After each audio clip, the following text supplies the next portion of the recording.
Greetings, loyal listeners and new recruits. I'm Drew Deach. I'm Travis Newton. And this is Genre Vision. Every week, Travis and I review and recommend horror films, action movies, fantasy flicks, sci-fi cinema, and more. And we are continuing Alien Invasion Month 2.0 with War of the Worlds from 1953. Before we do that, just a couple quick calls to action. Hey, there is a new uncut episode of Finflix over at patreon.com/genrevision. We just finished recording that with Scott Weinberg, who was nice enough to join us for a chat. That was really fun having Scott on. If you want to listen to it early, go check out patreon.com/genrevision. Become a premium subscriber for just $5 a month if you want access to all of the Genrevision bonus material, or you can subscribe for just $2 a month for the Finflix tier and get access to all of the uncut episodes of Finflix and any other kind of guest interviews or anything we do for that. If you dig what we're doing here on Genrevision, please go to the Apple Podcast Store and rate and review the show. Part of the reason that we climb up in the rankings is because of ratings and reviews. Yes, so if you would please go to the Apple Podcast Store on your iOS device or your Mac or your PC, just open up the Apple Podcast Store, search for Genre Vision, and give us a star rating and a brief review. That would be an enormous help to us. And if you do that, we do promise to read your review on the next episode. Okay, so we're continuing Alien Invasion Month 2.0. We're doing 1953's War of the Worlds. This is directed by Byron Haskin, but is pretty colloquially known as George Pal's War of the Worlds. He is the head producer on the project. This is a movie that I had seen once as a kid, and this was Travis's first viewing of it. And it had been so long for me that it was essentially a first watch. And this movie has a very specific kind of reputation as far as being an effects film, being a particular type of 3-strip Technicolor film, all of this that I'm sure we'll talk about. But upon watching it for Alien Invasion Month and watching it during 2020, this movie hits in a lot more different ways than I think it ever has before. And I think that speaks to the potency of its adaptation. For sure. And War of the Worlds, originally written by H.G. Wells in the late 1800s, is another one of these stories kind of like Invasion of the Body Snatchers, where you have humanity and you have the other, and the template of the story is so simple that you can kind of just futz with it any way you want to. It's an extraordinarily archetypal invasion story. And I think what really separates War of the Worlds from something like Invasion of the Body Snatchers is its ending. We all know the War of the Worlds ending. It's like they don't actually win the war against the aliens. The aliens succumb to diseases that were present on Earth that the Martian immune system wasn't prepared for. And so there's a statement there about colonialism. Like, that's the big thing. We all know the story about how when folks from Europe came to the quote-unquote New World to colonize it, they brought with them diseases that the indigenous populations, didn't have antibodies for, and caused mass die-offs. And, it was one of the many horrible things that happened as a result of colonialism. So that's the big statement of War of the Worlds. As far as what else you can do with the story, aside from that, it's open to a whole lot of stuff.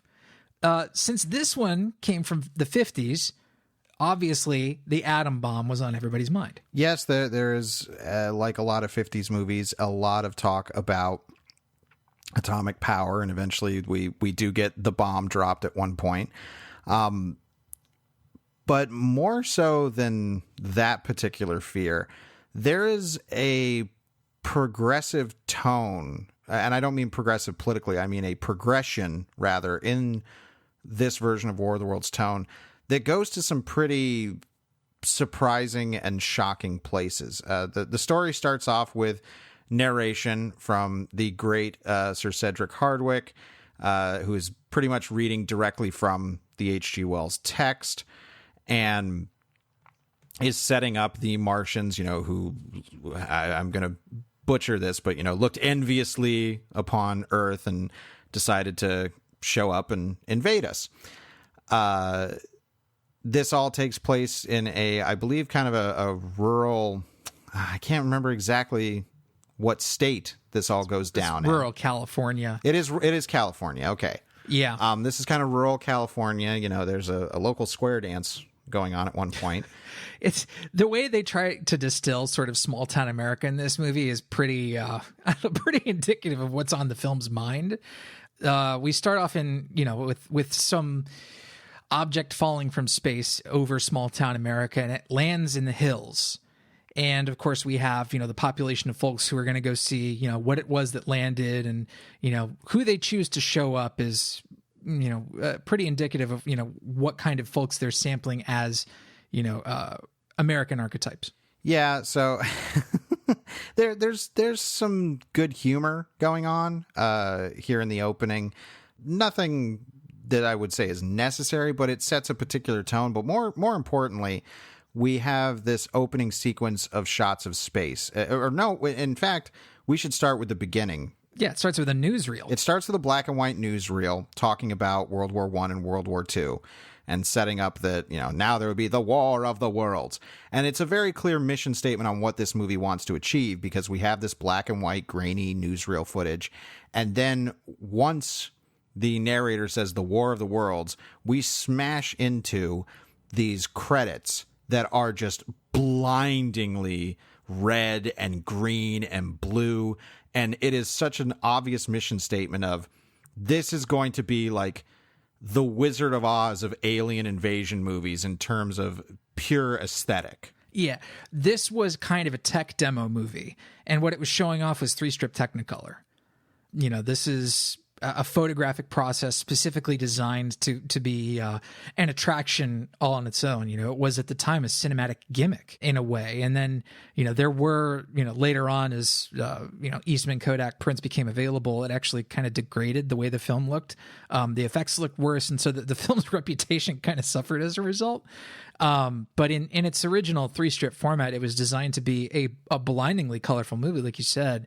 And the version I watched was an HD, or no, it was a 4K scan mastered for, I think, digital platforms back in 2018. And then I know Criterion just did another restoration and remaster for their platform as well.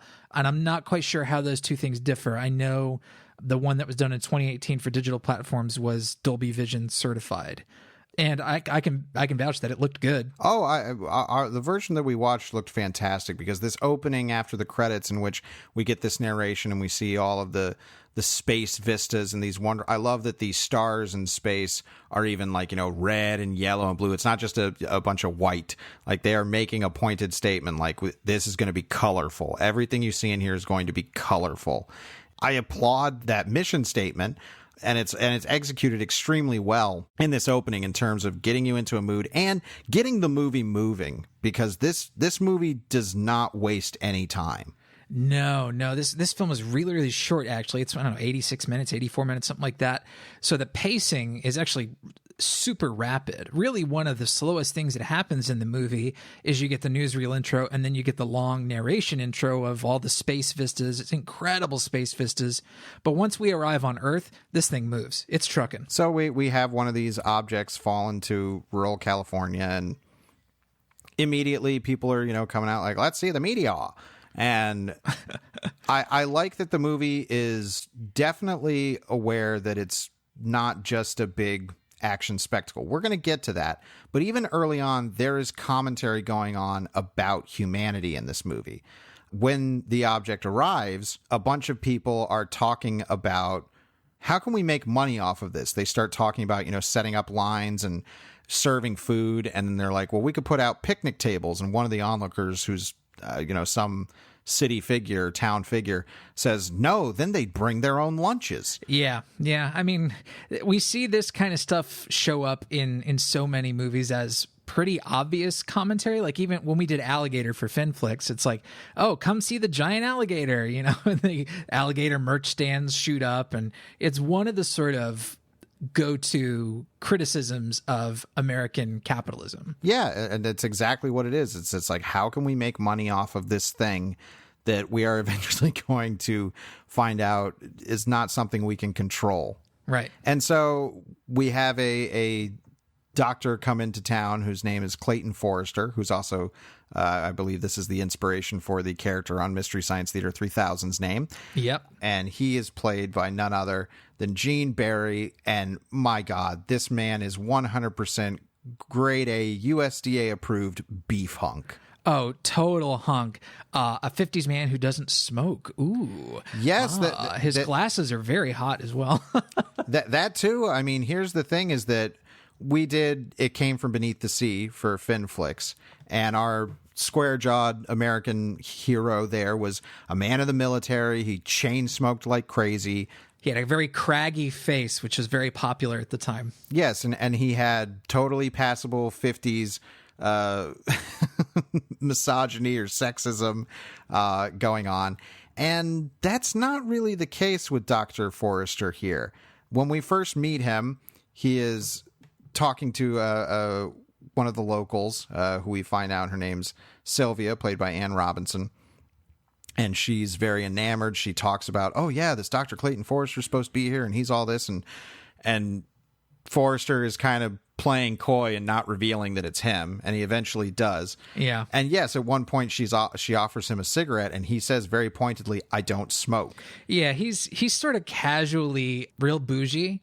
You know, he's out there for a fishing trip, and I think he's the one who shows up with like a backseat full of like expensive fishing gear and stuff. And he went out there with a couple of other guys, and there's one scene where they ask like, "Whoa, what happened to your other friends?" And he goes, "The others flew back in my plane." But he is clearly our hero and somebody that the audience wants us to be on board with. And so they're analyzing this thing. He pulls out the Geiger counter that he brought with him on his fishing trip. Because, yeah, of course. And it's, of course, radioactive. So they're like, okay, maybe we need to keep people away from this. Then there is a great cut in which he mentions like, oh, you know, what's there to do in town here? And one of the local guys is like, there's a square dance here this evening. Before he can even say evening, the film has already cross-faded to the square dance, and the square dance music has been queued up on the soundtrack. They are blasting the bluegrass. I love how it cuts them off. It's a great example of just how rapidly paced the movie is. Oh, yeah. And there's no dilly-dallying at the fucking square dance. They're there, they show it happening for a few seconds, and then we cut back to what's going on with the giant meteor, because we know that's what we're here to see. Exactly. And I appreciate the movie's brevity, because it is certainly breezy without ever seeming rushed or losing anything, because it's like, hey, we're going to mention a square dance, immediately move to the square dance. We see some square dance. Now let's cut back to the alien stuff. Yeah. It's the roadside attraction you came and paid to see. Like, the movie knows what it's doing. You know, there's a little bit of hucksterism there. Exactly. And I love that. So eventually we have some 3 local bumbling idiots, including one racist caricature of a Mexican gentleman. And they're approaching the thing, and all of a sudden they see that the top of it is starting to unscrew. Oh, what is this? It unscrews for a surprisingly long time. And this scene would actually be really, really fantastic if they didn't cut away in the middle of the scene back to the square dance really, really shortly. There's a brief moment between Dr. Forrester and Sylvia, I think, back at the square dance. And it's like, damn it, why did they cut away? Like the shot of the sort of hatch on the meteor unscrewing and the sort of slow push in. It's like, ooh, I like this. This is a good setup of suspense. And they kind of ruin that rhythm. They do, because they cut to the square dance and there's some offhand comedic remark from Dr. Forrester. And then they cut right back to the same sequence. And it's like, oh man, like we should have just stayed in this. But then, you know, this metallic stalk starts to come out of the top and look around, and these 3 morons decide to wave a white flag, and they're like, oh yeah, everybody knows what it means when you wave the right white flag. It means you want to be friends. And as soon as the eye gets them in its sights, it starts pulsing faster and faster, and then it vaporizes them. And it is kind of shocking to me, watching this movie, you know, now almost 70 years later, how cruel the movie is with its violence as far as the aliens and the destruction that they will eventually cause. And this being our first violent moment, it's setting a very, very high standard for how mean the movie's going to be. Yeah, I mean, we start with the war footage and the really awe-inducing like space vista landscapes and stuff like that. But then you kind of get wrapped up in the really brief, stuff that's like very folksy, aw shucks, come to the square dance. And then they blast these three dudes. And the way that it's staged is the camera is directly behind the three men, pointed at the eye, the glowing sort of heat ray eye. And the heat ray blasts directly at the camera and it, wipes out the image. And it's really abrupt feeling and cruel. And the optical effects, in addition to all the miniatures and all the practical effects, like the optical stuff looks great. Well, this is an effects movie that has withstood the test of time in terms of the execution of how they wanted to showcase the effects and showcase certain concepts as far as how the alien ships work, how shielding works, how their weapons work. And a big part of this, because visually I think the movie is great, like absolutely great.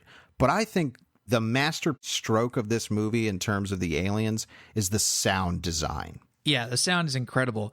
And it did win an Academy Award for Best Visual Effects that year, but no recognition as far as sound goes. The construction of the signature sounds for the aliens is just awesome. I mean, these are sounds that have sort of become embedded in genre film consciousness. Like they're sort of instantly recognizable. Like even though I didn't recognize those sounds as War of the Worlds sounds when I would see them in other movies, I was watching this and instantly I was like, oh my God, I've heard that particular sound in so many things because it's just fucking signature, instantly recognizable.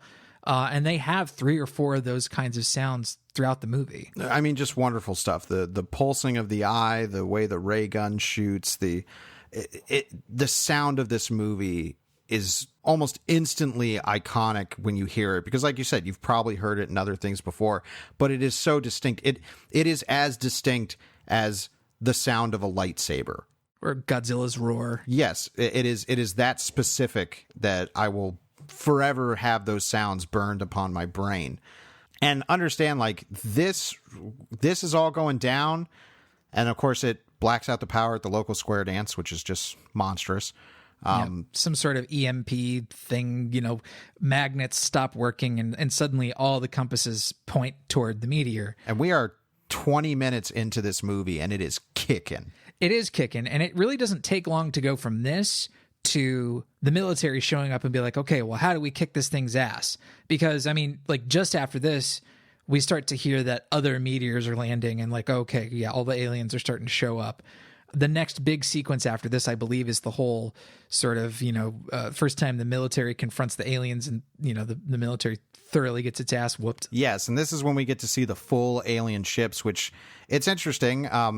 They kind of skirt around the whole tripod idea by saying that these ships are being supported by invisible magnetic fields, these legs.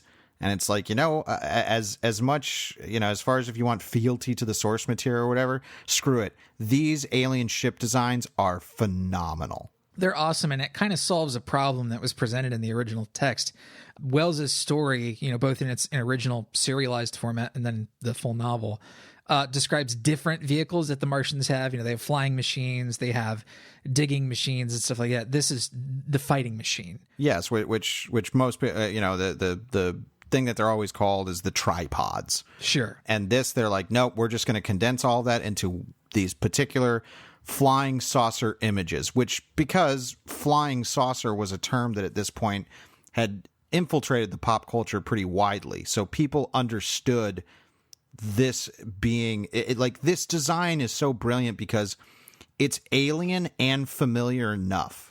Yeah. I mean, and they do sort of imply that there are legs underneath it. They do a little bit of animated effects to show like 3 little energy beams that touch the ground.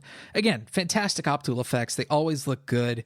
The restoration I saw, there weren't any apparent wires or anything like that, but it also didn't look like it had been digitally messed with or touched up or prettied up. It just looks good. Then they're just such an iconic design. So Dr. Forrester, of course, him being one of the resident, experts on this new alien invasion, kind of sticks around, and he's there while the army shows up in the California town, and Sylvia's there. And, it kind of keeps that philosophy of like trying to keep its main characters in the conflict, even when they don't really belong there. The military actually getting its butt kicked by the 3 tripod machines, I think it's 3 of them, that come over that crest is pretty harrowing. It's an awesome effect sequence, though. Yeah, I mean, if you're judging this purely on action spectacle, it's phenomenal. We get, they try and attack the ships with their artillery, and we see these shields that come up that look like cake glass. But the way that this effect is achieved is brilliant. Like, it's so smart. Yeah, it's like a tall glass dome that they photographed over it. And they must have photographed it separately and then optically composited on there. But the compositing is just fucking seamless. It looks so good. Well, and it's so good because they only appear with, like, however they filmed it, I think they must have, done flash bulbs on it to replicate the idea that, they're being hit by these shells, so they just flash and appear for a couple seconds. Mm-hmm. It's so smart and so cool. And then after this, assault on the tripods, or not the tripods, but after the assault on the alien craft fails, then the shit starts really going down, and people are running around on fire. They kill the priest. Yes, There's a priest character shows up in the beginning of the movie, and he gets fucking dusted. This is important. This will become important. There's a priest character who decides, he says, nobody's really tried to communicate with him. I'm going to go out there, knowing full well he's about to get annihilated. I'm going to give peace a chance, y'all. Yes. He's walking out there, quoting the 23rd Psalm, and of course gets dusted. Now I believe she's an uncle, or basically a very, good friend who helped raise Sylvia's character. And when he gets dusted, there is a great cut from, we just see the ray gun shooting, and we don't see him getting shot, but it cuts immediately to her screaming. Yeah. And the lighting on her is all red. And we haven't talked much performance-wise. I think as leads, Gene Barry and Ann Robinson are doing really good work here. But it's of its time. Yes. Yeah. It's appropriate for the time and the kind of style. I think Gene Barry in particular is awesome as the lead. He's the kind of sensitive scientist person lead that we usually see in like a Roland Emmerich film today. And while this is certainly an alien invasion film, it's also a disaster film in the same way that, Roland Emmerich would continue to try and recreate all these decades and decades later. Mm-hmm.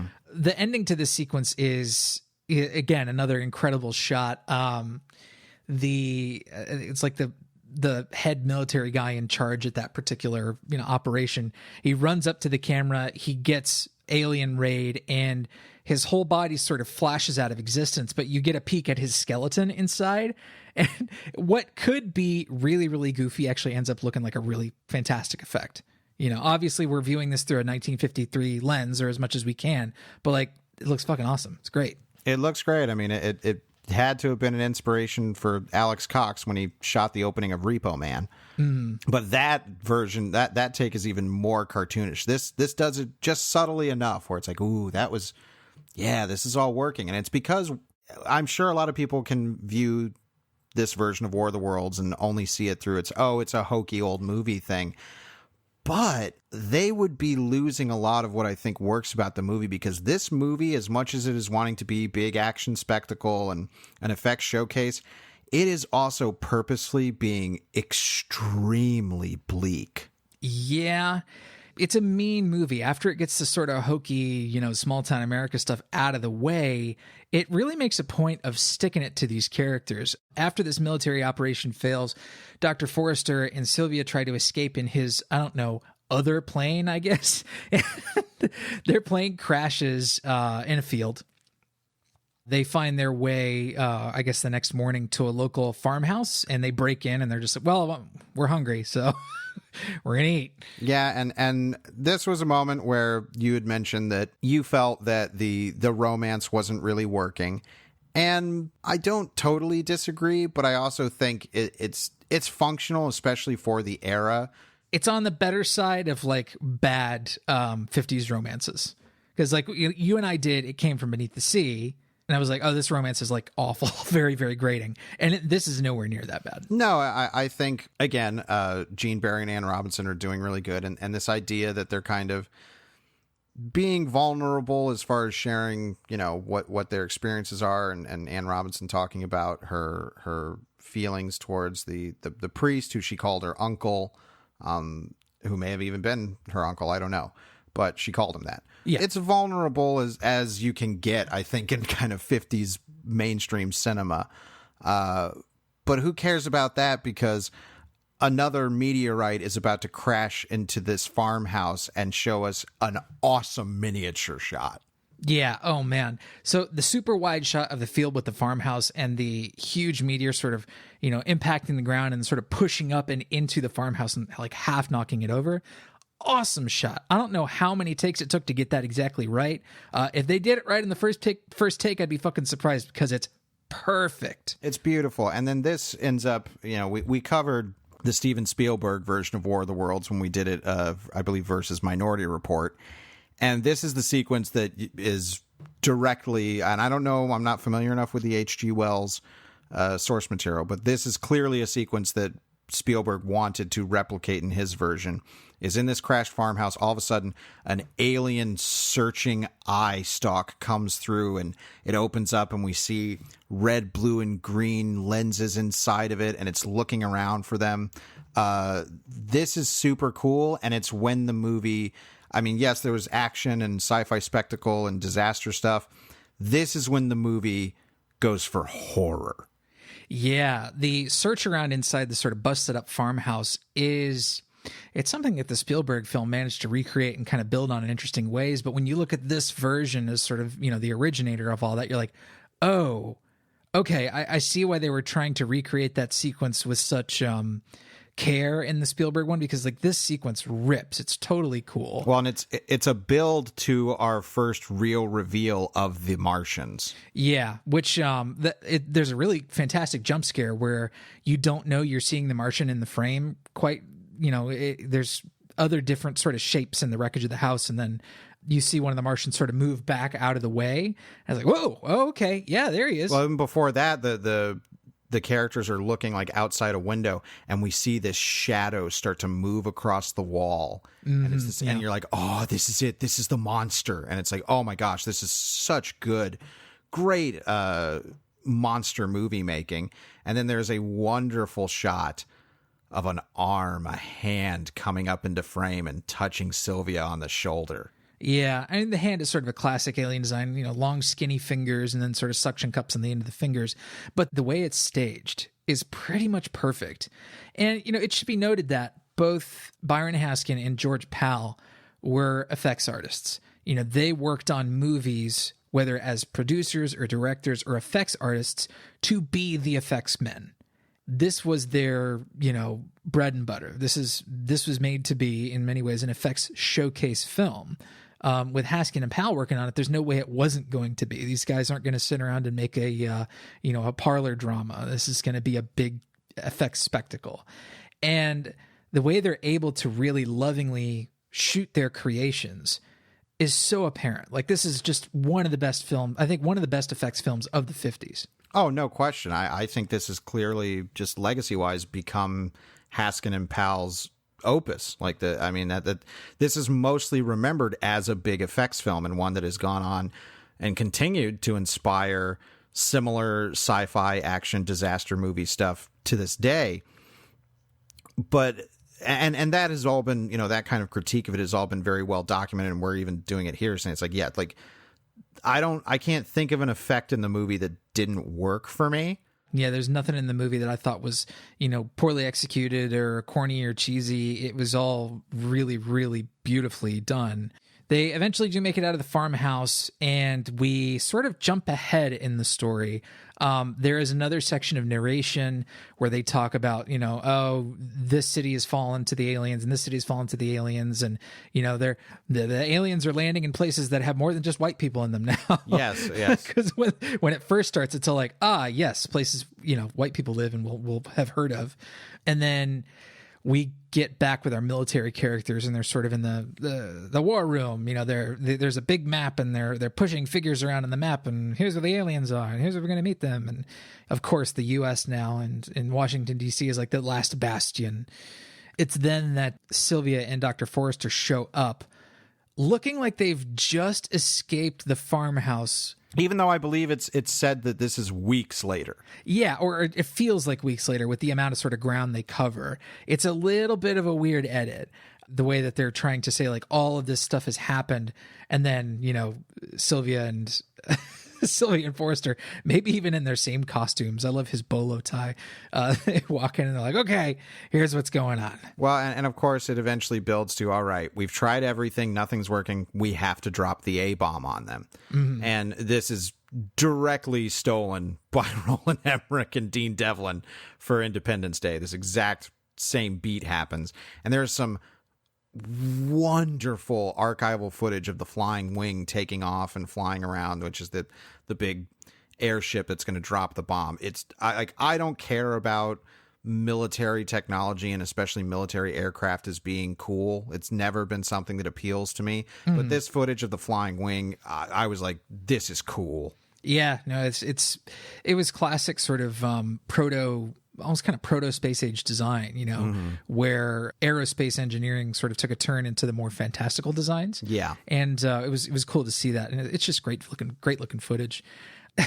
The way that they're talking about the bomb in this is really strange. It's the latest thing in nuclear fission, they say. And then there's a pretty huge commentary, I feel like, on American society, because everybody gathers on hillsides and, behind sandbags and in trenches to watch the bomb go off. So they all get these very special goggles. And to see war as spectacle presented in this way, where like everybody's gathered like they're going to watch a movie, is pretty damning, I feel. It's a pretty dark statement. Yeah, I don't know if that's 100% intentional on the movie's part or not, but regardless, that's what it is. It is casting war as entertainment, which is literally what the movie is doing. As an idea. I think that's pretty bold. And of course, the bomb goes off and doesn't, scratch the aliens at all.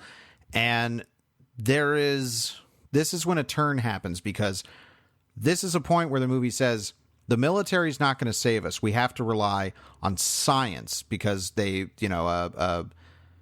Dr. Forrester has returned with the alien eye. They're going to examine it. They're going to, try and figure out how their technology works so that we can figure something out about them. Yeah, Dr. Forrester finally gets his chance to shine. He gets to be the hero because he's got, what he thinks is going to be the key to unlock all of this. So we think it's like, all right, this is the new route that this third act has to take. They've tried all of their weapons. Now science has to save us. So they're fiddling around with this eye. They've got some, stuff that some machine parts and stuff that they need to get somewhere to test or utilize that they believe will unlock the secrets of the Martian technology and allow them to beat them. During this sequence, this is when humanity falls apart. Yeah. So we've got a lot of evacuations in this. I think this is the same town that we saw the square dance in earlier. I don't know if they stated specifically. I'm not sure. Now, granted, there is a moment of beautiful humor during this before things truly go to hell. It's true. It's kind of an incongruous shot. The shot of the upturned ice cream cart and the kid and the dog eating the ice cream is very, very funny. There are a lot of movies that have tried to do shots like this. I remember watching Jaws 3D recently, and there's a scene where like everybody's getting eaten, and Dennis Quaid drives off in a popcorn cart, and a whole bunch of popcorn falls off the back, and like a whole bunch of kids rush in like carrion birds. So this is, I don't know, this is a shot that winds up in a whole bunch of movies evidently, but it's still really funny here. It's kind of a Norman Rockwell moment in this like craziness. I think it's almost necessary, because this is where the movie hits a downward slope in mood and tone that I was not expecting. It is an incredible low point for the movie, because we see people struggling to get on the back of trucks and fighting, and one guy is telling another one like, here, I'll pay you for your spot, and the guy tells him like, money don't mean anything more, Mac, and throws him off the truck, and his briefcase opens up when he gets knocked down. It's just full of cash and jewelry just blowing in the street. Nobody cares about it. Just to put things in perspective, like these are large scale pandemonium scenes. Yes. Like there's people in the streets, violence, rioting, looting, like that's what's happening here as the evacuation is taking place. And during this sequence is people are robbing and looting and stealing everything that they can. And some people steal the machine parts that Forrester has, and he's like, no, we need these things, and the guy punches him and knocks him off and steals. He's like, no, that could have saved us. And it's like, that's it. Hope is gone. All we can do now is run and hide. It is terrifying. Yeah, it is a real shocking turn of events in this particular movie, because we're used to these sort of, crowd-pleasing blockbusters delivering the low point earlier, like when the nuke fails and we realize, like, oh shit, this is bad. But then to further say, like, oh, this is when the decorum that we think is present in humanity, the illusion of decorum, poof, gone, and people are punching each other in the streets to survive. It's basically just, I don't know. It's almost like George Romero showed up for a little bit. It is that bleak. I mean, one of the shelf picks I considered doing this week was Night of the Living Dead, because it is that bleak. It's so crazy for the era and for the type of movie that this is, that it goes this dark. I mean, and it gets to a point where Forrester is running around trying to find where Sylvia is, and he keeps saying, like, she's got to be at a church because she was super religious and that's where she would go. And so he's running around these empty streets. Keep in mind, he's fucking given up. Yeah, he is pretty much like, all we can do now is huddle together and die together. Like, that's it. And I just want to die with Sylvia. It's like, oh my God, like this, considering how the bleakness of Spielberg's version was highly criticized, I'm like, I can't speak to the text itself because, again, my familiarity with it isn't good. But as far as this adaptation of it being an influence on Spielberg's version, that bleakness is there, and it is not being coy about it at all. Yeah, that movie is particularly tonally consistent, whereas, like, soon as the aliens start dusting people in the streets in Spielberg's version, like, that movie is dark, dark, dark, dark, dark until it ends. Right. This one, there's that tonal progression and that tonal shift where you're thinking, like, oh, this is a really beautiful effects movie, gorgeous matte paintings and optical effects and super colorful. And, it starts off a little hokey, but then it's like, oh, wow, this is, fantastic science fiction filmmaking. And then when it comes time to actually talk about humanity and what humanity would do in a situation like this, it's like, actually, we're going to go real fucking grim. And while there are really awesome shots of, the fighting machines, the flying machines laying waste to the cities and stuff like that, it's like, I can't get over just how much of a gut punch that tonal shift is, where the hero of the story gives up his quest. Well, it's interesting because when the ships show up and they're originally starting to attack stuff, you're like, you're in the same breath going, wow, this is really effective, but at the same time you are like, this is cool. Like, I like, I'm enjoying the destruction, and the movie wants me to do that. That's the appeal of these kinds of movies. Right. It's a disaster picture. Yes. When we see the same thing happening during this last stretch of the movie, and the ships are going through the city streets and destroying buildings and stuff, it wasn't cool anymore. Like, I felt awful. Yeah. And that, I think that's powerful in the movie's favor. It's like that moment in the original Gojira where after the Godzilla attack, you're in I forget exactly where you are. You're either in a hospital, some sort of building, and like all the children are crying. Yes. And you're like, okay, this is this kind of movie. Yeah, I mean, I definitely think that the original Godzilla is and it should be that the Japanese version, Gojira, not Godzilla King of the Monsters, would also be a good shelf pick for this, because tonally they are very similar. Yeah. The end of Gojira, and I don't care if I'm spoiling this, it's very old. The end of Gojira is so solemn and sad. Like, they kill Godzilla by unleashing some extraordinarily devastating weapon that basically skeletonizes Godzilla in, like, the harbor where he's, chilling out.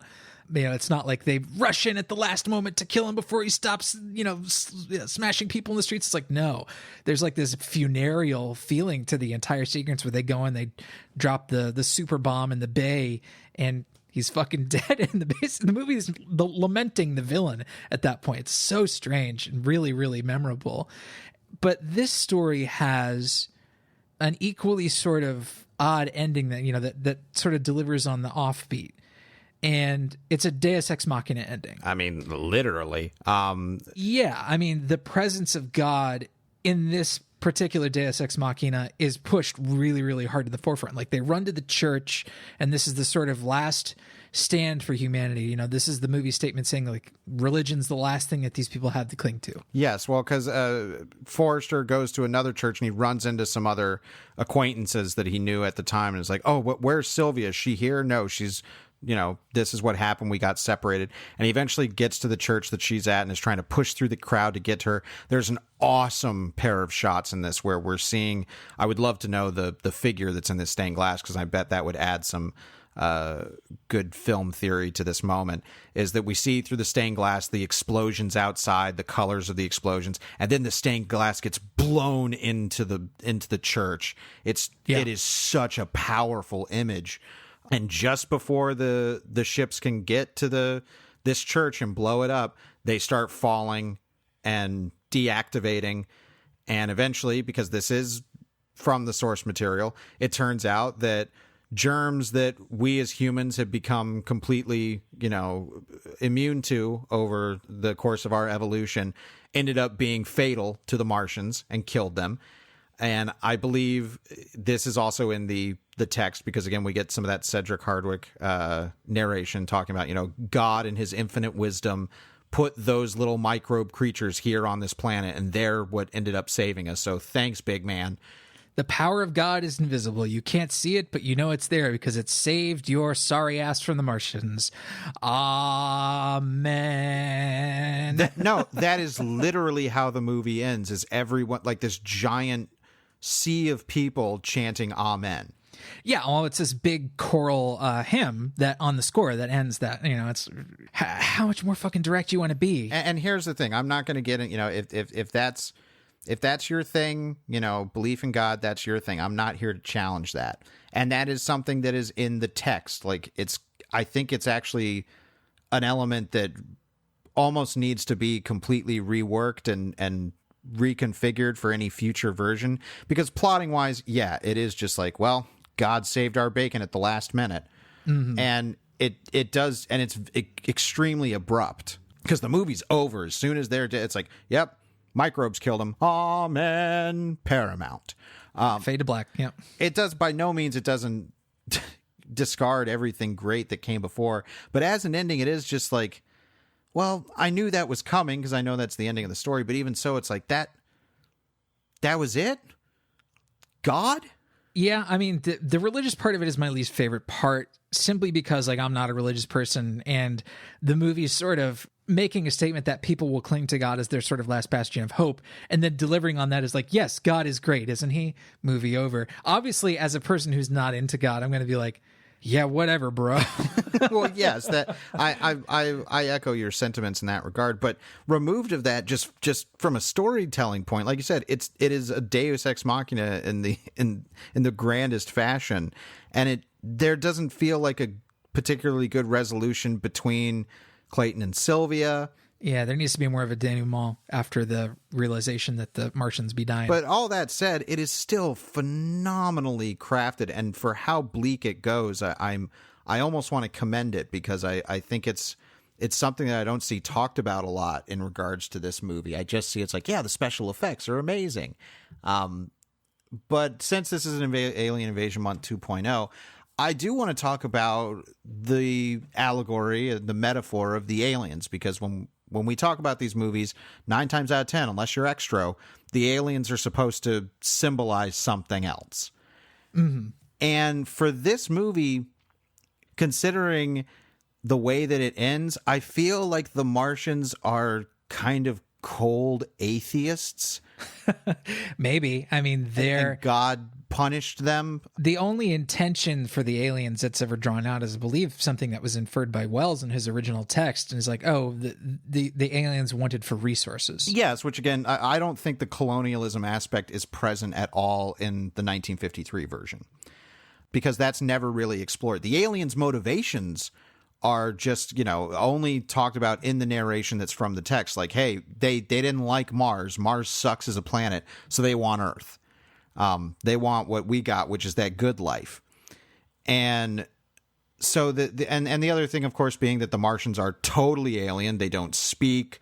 We never get a perspective on their intentions or their wants or anything. They just want to wipe us out.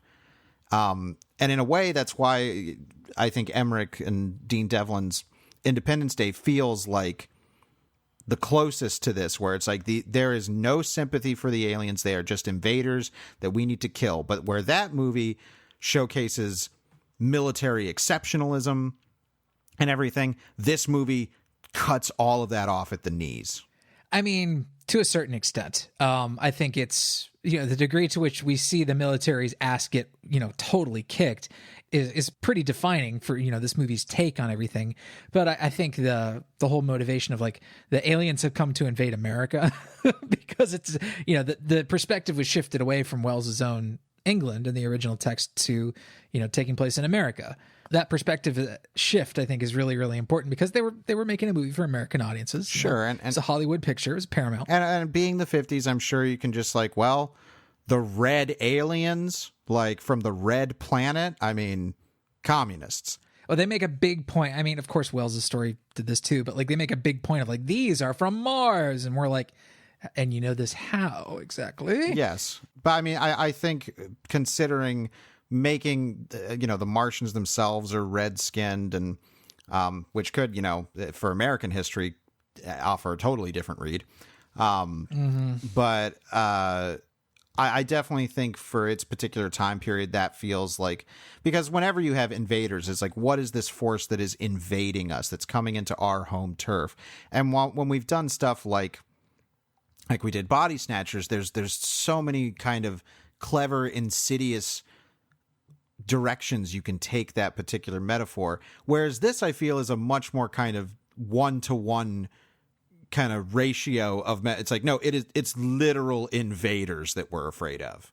Yeah. And, when I think about what the Spielberg one is talking about, for instance, it's like, okay, to me, the opening narration and the closing narration talk a lot more about the movie as an infection metaphor. It's the movie is basically like, humans are awful, but let's take a moment to marvel at the wonders of microbes and the world unseen. And I'm like, okay, Morgan Freeman, thanks, bud. Yes, Spielberg's War of the Worlds will never not be a huge 9/11 allegory. Yeah, the radicalization and the things suddenly coming up from places that we thought were safe, and yeah.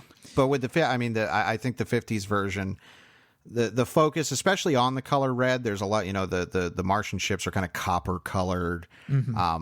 I definitely think that's what it's directly kind of referencing. And what I think it works in the movie's favor is that it works beyond that particular specific allegory of the read.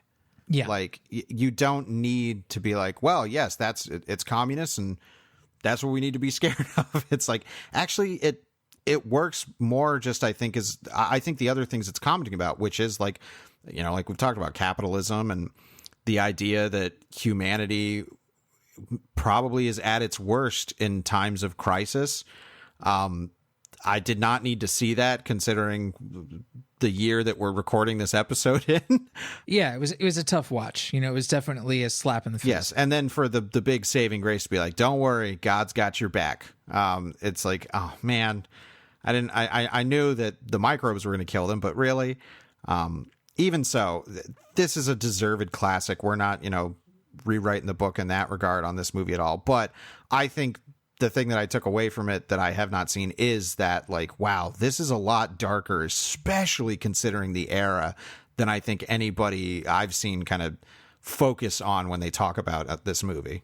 For sure. And if you wanted to find something similar to recommend, or perhaps to simply pair with 1953's War of the Worlds, you would head to The Shelf, where you would pluck off something particularly choice, or maybe not so choice. Some weeks we kind of do anti-shelf picks. Drew, what is your shelf pick this week? Well, before that, I do want to encourage everybody listening to go to genrevision.com and comment on the post for this episode with your shelf picks, and we will feature them in next week's episode. Well, as bleak as 1953's War of the Worlds got, I wanted to do another 1950s alien invasion movie of sorts that's got a beautiful Technicolor pass, but isn't quite as bleak. Not nearly. It is actually more of kind of the fun B movie that you might expect from this kind of stuff. This is The Blob from 1958, starring Steve McQueen, remade, and I believe 30 years later in 1988. This is, I would say, the prototypical drive-in B-movie sci-fi film in the best of ways. It's a very beautiful movie to look at. It is another one where it's like, yeah, this was most likely on a lower budget, certainly lower than War of the Worlds, but there is a lot of creativity and artistry in how the effects, they figure out these blob effects, and lots of miniatures and great matte paintings and just paintings in general in the movie. This is one that if you haven't seen it, it's kind of foundational. I'm glad that both this and War of the Worlds are now in the Criterion Collection, because I think they are absolute necessary watches of 50s sci-fi horror cinema. Travis, what are you going to pull off the shelf? I'm going to pull off something a lot more recent, and something that I don't think is an especially great movie, but I think for what it's attempting to do, it's actually surprisingly successful. And it was kind of a disaster in production, and that was World War Z. Of course, we know this is the Brad Pitt vehicle that it completely reshot and rewrote its third act. It was enormously expensive to do, but I think the movie benefited from it. And do I want to spoil it? There is sort of a moment where our hero scientist character, in this case played by Brad Pitt, has a realization that he might be able to solve this particular disaster, with the invaders, the others, by using microbes. And it's again another sort of invader, talking about the sort of world's immune system, the immune system of the Earth. And the fact that it's sort of, I don't know, it's not terribly much like a war movie. A nuke goes off in it and it's totally ineffective. There's just moments that echo, I find, throughout World War Z that originated with movies like War of the Worlds. So a decent enough flick. And the third act, much like what we see with War of the Worlds, instead of escalating to this huge, climactic battle, it's about taking it back to the basics of the story. It's like, okay, we're going to follow these characters after they've felt a defeat, and where do they go from here? And it stays really, really small in the third act. The only moment I absolutely hate in the movie was a moment that actually probably got the movie the money to finance its extensive third act reshoots. After Brad Pitt figures out the solution to the zombie thing, he walks triumphantly down the halls of, I don't know, it's like a World Health Organization building or a hospital, and he finds the nearest Pepsi machine, and he gets a Pepsi out of it, and the Pepsi logo is real big and real bright, and he drinks his Pepsi very triumphantly. A Pepsi well earned, Brad. Thank you. I know. I mean, Pepsi did solve systemic racism in that, what is one of the Kardashian Jenner kids commercial. So we all know that. Yeah. That's canon in reality. That is canon. So yes, but we do have to highlight everybody's listener shelf picks from last week's episode on Body Snatchers versus the Puppet Masters. Loyal listener Eric Fuchs had Robin Cook's Invasion, which is a TV movie. I think it was a TV movie or maybe like a TV mini series. And also for the Puppet Masters, he recommends Charles Band's Puppet Master. That is the better of the two, I think.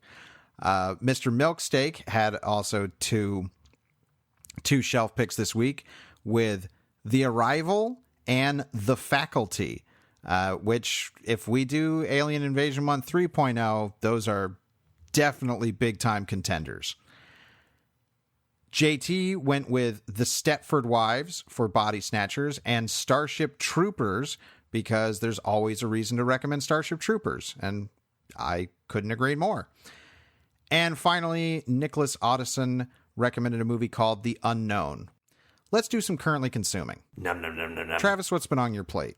Well, speaking of World War Z, which was based on a novel by Max Brooks, actually son of Mel Brooks, Max Brooks has a new book out, and it's called Devolution, firsthand account of the Rainier Sasquatch Massacre, I believe is the subtitle. And like World War Z, it's epistolary, so it's all accounts of, people writing, sort of diary entries and stuff like that. It is a story about this sort of experimental green neighborhood that pops up in Washington State, in the shadow of Mount Rainier. And it's headed, of course, by this, goofy, guy who considers himself a tech visionary. And there's a bunch of people who move there. And, they kind of spend a big chunk of the novel talking about all the various sort of systems that they've set up so that this neighborhood would be, particularly ecologically effective and green and carbon neutral and blah, blah, blah. And it's, insufferably sort of yuppie-ish. And the central perspective there is this, young wife, millennial wife, late 20s. Her husband has a man bun and, is some sort of, software engineer who works from home. In the audiobook version of it, she's actually narrated by Judy Greer. It was nice to hear Judy Greer again. And then what happens is Mount Rainier erupts and the whole apple cart is totally upset. And then they get attacked by a bunch of Sasquatches. Book's pretty decent. It's pretty fun. It's not, some people really, really love Sasquatch stories. I'm not crazy about Sasquatch, but I think a Creature in the Woods movie is always a fun idea. And this has already been optioned for a film. I think Legendary may have bought the rights to it, but it's a pretty fun read. I don't know if it's necessarily as impactful as World War Z. The characters before all this stuff goes on are a little bit insufferable. It's a lot of folks who would have gone out and spent way too much time at Whole Foods, but instead they're now living in this silly eco loop green neighborhood. I forget. It's called Green Loop. So all this sort of tech bro stupidity is what gets them in trouble when the fucking volcano erupts, because they end up isolated and cut off and they can't get rescued. So then a whole bunch of them get eaten and stomped by Sasquatches. So there you go. Fun. Decent read. Well, on my end, I have 2 episodes left of a series that Travis has been, peer pressuring me all year into watching. I'm being facetious, but it was something I was certainly interested in and finally got around to it. This is Devs, written and directed by Alex Garland, who's done such stuff as Ex Machina and Annihilation. Devs premiered exclusively on Hulu. It was FX through, on Hulu, and it's only 8 episodes. And I've enjoyed the show so far. I think it's extremely well made. It's beautifully photographed and everything. And it got me thinking about Alex Garland as this figure who I don't feel has been embraced by kind of film bro culture in the way that a lot of other directors because visually, as far as the films he's made, like Ex Machina and Annihilation, and now his directing on Devs, I feel texturally that there's a lot of things there that kind of, and we're certainly part of this, but not in the way that others, as we would describe them, film bros are. The same aesthetics that you see in Denis Villeneuve and David Fincher and even Christopher Nolan. There are aesthetic choices in Devs that I think echo that kind of visual style that film bros really like, but they haven't really glommed onto Alex Garland the way that those other, especially Denis Villeneuve, in terms of making a connection to somebody who has done a lot of science fiction material. And Devs is science fiction. Yeah. But I think, and we were talking about it, that Garland's approach to masculinity, to vulnerability, is very, very different than kind of the other directors that I mentioned. And that's certainly present in Devs. The only really kind of masculine character in it is a monster. Yeah, total monster. The only thing that Garland has done that has really been embraced by film bros and actually fandom at large has been Dredd. He wrote Dredd, and there are some reports out there that say he actually directed some of it. Yes. But, it was directed by this other guy, Travis somebody or other, who hasn't, I don't think he's directed anything, another feature since. He's done a whole lot of British television. But well, and it's interesting because I revisited Dredd recently because I loved it when it came out. I was like, this is great, blah, blah, blah.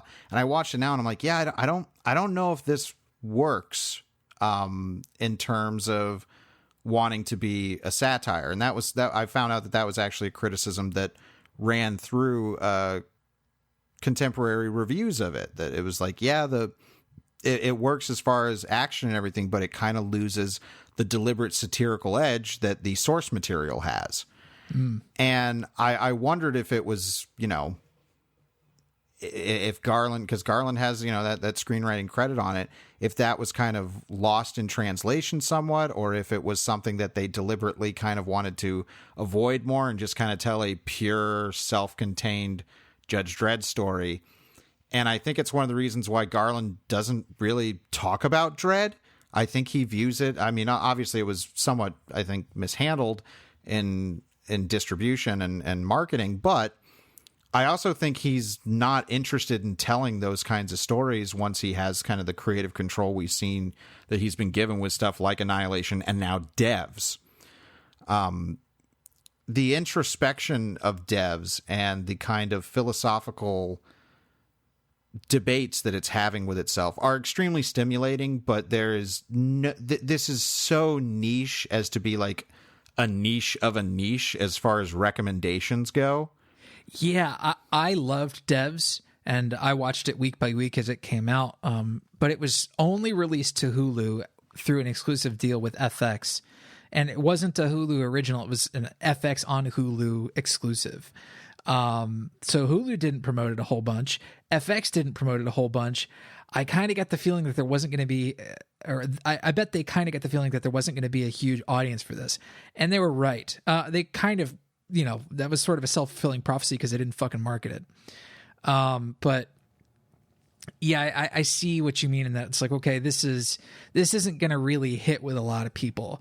And it's not because it's bad. No, not at all. I mean, I think they're like even I am saying that, yes, I think the way that its aesthetic comes off and its directing choices and everything, I think anybody or most people can look at that and just recognize from a technical standpoint that it's extremely well made and confident.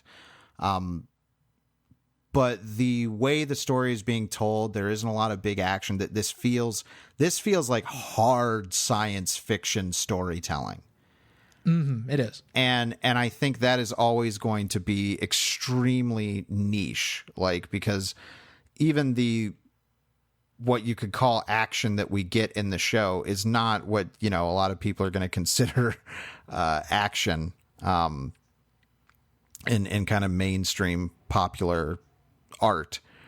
Well, there are so many things that you think the story is going to take a certain turn down this road. You're like, okay, it's going to be a spy thriller now, and then the show tells you, no, it's not going to be a spy thriller. I mean, yeah, it will shift kind of your expectations episode to episode. You're like, okay, it's going to go this way, and then all of a sudden it's like, oh no. I mean, in that regard, I think the writing is very clever. It is clearly conscious of being one step ahead of the audience. Yeah, but it's not clever in like a really twee, cutesy way where it's like putting its fingers in its temples and going, look what I can do. No, it's intriguing. I have 2 episodes left, and I think I'll report back on our Patreon exclusive episode of more currently consuming at the end of the month when I finish it. But it's also a show that I'm taking at my own pace. Like I watched the first 3 episodes all in a row and was like, okay, I'm into this. And then I watched 1 or 2 episodes kind of like a day or 2 apart. And then I went like a whole week and didn't watch an episode. And then just the other night I was like, okay, yeah, I'm going to watch the next episode of Devs. And I don't know, maybe I'll watch the other one tonight or maybe next week. I don't know. But I'm enjoying taking it at my own pace, and I like what it's doing quite a lot. And, I didn't talk a whole lot about what the show is about, but it's kind of hard to nail down specifically. You can go to IMDb and read whatever synopsis they have, but trust me, it's not going to do justice to everything that's going on in this show. Right. The only thing you can really describe is the inciting incident, which is, a young woman in Silicon Valley who works for a very prestigious tech company. Her boyfriend goes missing and she's trying to find him. And that's just the inciting incident that kind of sets all the dominoes to fall. Yeah. Without spoiling anything. There's a lot of moving pieces. Yeah. Without spoiling anything and without kind unraveling the onion of what's going on and into the deeper discussion. But I think I'll be probably a little more spoiler friendly once I finish the show and talk about it on Extended Currently Consuming. So if you're interested, go listen to that. But let's wrap things up with our Comment of the Week. And we're coming back to Nicholas Otteson and his shelf pick, which was The Unknown from 2000. Nicholas says, it was sold as a Swedish Blair Witch project, actors playing themselves, running in woods and handheld cameras, but it's really more like Body Snatchers. A group of biologists examine the remains of a forest fire when they discover a weird burnt animal corpse. Yeah, it's probably an alien. After somewhat gross moments, the shit hits the fan, and one by one seems to be, well, body snatched. It's an entertaining, low-budget affair with a bleak ending, and hopefully the subtitles won't scare people off. I have never heard of this movie. Neither have I. Turns out I don't think it got any distribution over here. I am seeing it in a few places online under its original Swedish name, though. Okay. Which I certainly can't pronounce. Well, we want to thank everybody for their weekly shelf picks. I love that.